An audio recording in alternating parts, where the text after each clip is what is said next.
Cette 20e session revêt un intérêt particulier pour nous, dans la mesure où elle intervient juste après les difficultés sanitaires que nous avons connues ces dernières années. Donc la dernière année, on s'est réunis de manière digitale. Aujourd'hui, on est là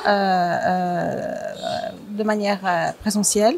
Et deuxième chose, cette session également intervient à un moment où le Centre islamique pour le développement du commerce met en place une nouvelle stratégie pour permettre aux États membres de faire face aux difficultés économiques occasionnées par la crise sanitaire. Une stratégie que nous voulons participative, intégrée et qui bénéficie à l'ensemble des États membres de l'OCI.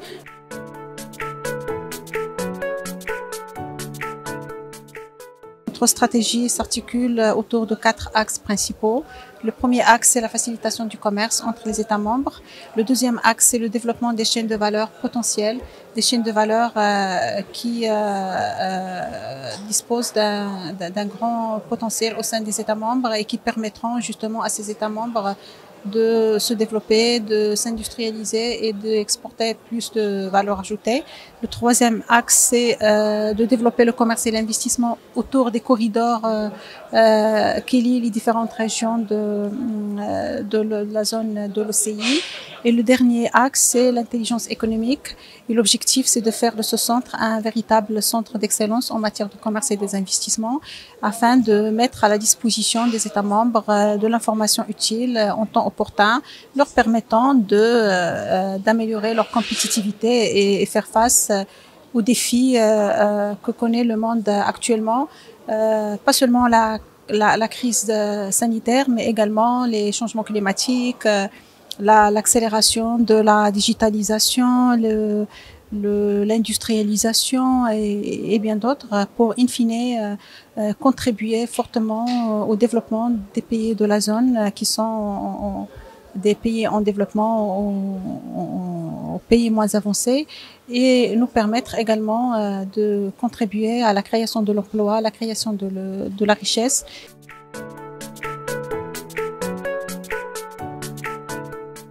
Moi, je parle en tant que centre islamique pour le développement du commerce. Donc, nos activités sont adressées à l'ensemble des États membres. Et notre objectif, c'est de créer des liens entre tous les États membres de l'organisation. Certainement qu'il y a des discussions entre les différents États membres, parce que c'est un secteur qui se développe de plus en plus. Et nous, notre rôle, c'est d'accélérer ce développement et faire en sorte que les pays de l'OCI en profitent plus. Les chiffres du halal, vous les avez, ils ont été présentés ce matin. C'est plus de 2 milliards de dollars de chiffre d'affaires, un marché mondial qui dépasse un peu les pays de l'OCI. Mais malheureusement, à date d'aujourd'hui, nos pays ne profitent pas beaucoup de ce commerce et de ce marché. Ça a été dit ce matin, sur les top 20 des pays du halal, il n'y en a que 4 qui sont membres de l'OCI. Donc nous, notre objectif, c'est de développer ce secteur et faire en sorte que les pays de l'OCI en profitent davantage. C'est ça.